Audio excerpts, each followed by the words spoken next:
Germany की जनता ने भी conservative party Christian democratic union यानी सीडीयू को सबसे ज्यादा सीटें दी हैं, जिसके नेता हैं फ्रेडरिक मर्ज। इनकी पार्टी ने 28.5% वोटों के साथ 208 सीटों पर जीत हासिल की है। इस जीत के बाद ये चर्चा होने लगी है कि कंजर्वेटिव पार्टी के मुखिया फ्रेडरिक मर्ज जर्मनी के अगले चांसलर बनने की रेस में सबसे आगे हैं।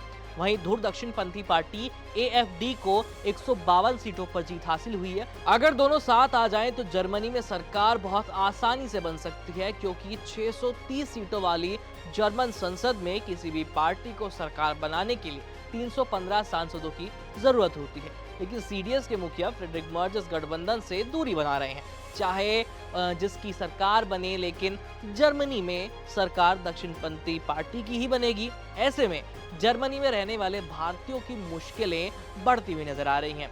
ऐसा क्यों कह रहे हैं, आइए आपको समझाते हैं। नमस्ते, मेरा नाम है आयुष और आप देख रहे हैं एबीपी लाइव की खास सीरीज एबीपी वर्ल्ड।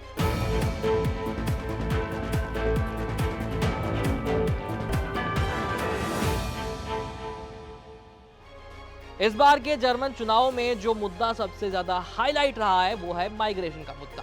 दरअसल माइग्रेशन को लेकर के जर्मनी में 3 तरह के लोग हैं और 3 तरह के ख्याल भी हैं। एक तबका वो है जो कहता है कि विदेशियों के खास तबके को बाहर निकालो जर्मनी से। दूसरे हैं जो कहते हैं कि अवैध प्रवासियों का आना बंद करो, नए लोगों को शरण देना बंद करो और जो अपराध करे उसे फौरन बाहर निकालो। और तीसरा तबका कहता है कि देश को कुशल विदेशियों की जरूरत है। इसके अलावा जरूरतमंदों को पनाह दो और एक ऐसा समाज बनाओ जहां सब साथ मिलकर रह सके। यूं तो ये बातें बरसों से चली आ रही हैं, लेकिन पिछले साल दिसंबर में जब जर्मनी के मर्देगबुर्ग शहर में एक क्रिसमस मार्केट में विदेशी मूल के एक व्यक्ति ने कार से लोगों को कुचल दिया था, तो 2 महीने बाद होने वाले देश के आम चुनाव की दिशा ही बदल गई। इस हमले के पीछे सऊदी अरब से आया एक शख्स था। तब से माइग्रेशन चुनाव का सबसे अहम मुद्दा बन गया और इस मुद्दे को हवा तब और मिल गई जब तत्कालीन विपक्षी नेता और अब के चांसलर के सबसे बड़े दावेदार फ्रेडरिक मर्ज ने संसद में प्रस्ताव पेश किया कि देश के माइग्रेशन कानूनों को बेहद सख्त कर दिया जाए। हालांकि वो प्रस्ताव पारित नहीं हो पाया, लेकिन उससे मुद्दा ढीला नहीं पड़ा। वहीं दूसरी ओर वो पार्टी जो जर्मनी से विदेशियों को बाहर करना चाहती है, उनमें सबसे अव्वल पार्टी है धुर दक्षिणपंथी पार्टी अल्टरनेटिव फॉर डॉइचलैंड यानी एएफडी। इसके कार्यकर्ताओं ने हवाई टिकट जैसे दिखने वाले पर्चे पाटे थे और उनको नाम दिया था डिपोर्टेशन टिकट।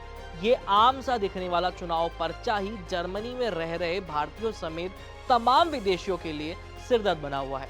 अब चुनाव के जो नतीजे आए हैं उसको देखते हुए ये कहा जा सकता है कि जर्मनी में उन्हीं लोगों की सरकार बनने वाली है जो जर्मनी में रहने वाले विदेशियों के खिलाफ हैं। ऐसे में वहां रहने वाले भारतीयों की चिंताएं बढ़ना लाजमी है।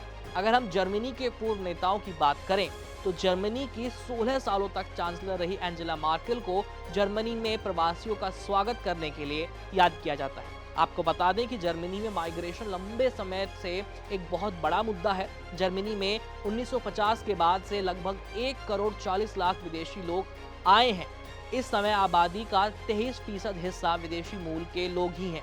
कभी युद्ध में ध्वस्त जर्मनी को विकास के लिए विदेशी कामगारों की जरूरत थी, इसीलिए माइग्रेंट्स को खूब यहाँ स्वागत मिला।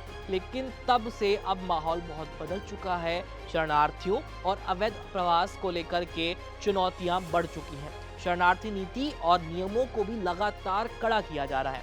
इस कारण 2024 में जर्मनी में शरण आवेदनों में 34% की गिरावट आई, जो 2023 में 3,22,636 से घटकर के 2,13,499 हो गया और 2024 में 18,384 लोगों को रिपोर्ट किया गया। खैर, जर्मनी में जो भी अपडेट्स होंगे और जो भी भारतीयों की सिचुएशन सामने आएगी उसके बारे में हम आपको जरूर बताएंगे, इसलिए हमारे चैनल के साथ जुड़े रहिए। इस खबर में इतना ही। ये सारी जानकारी आपके लिए जुटाई थी हमारे साथी साहिल राज ने। मेरा नाम है आयुष।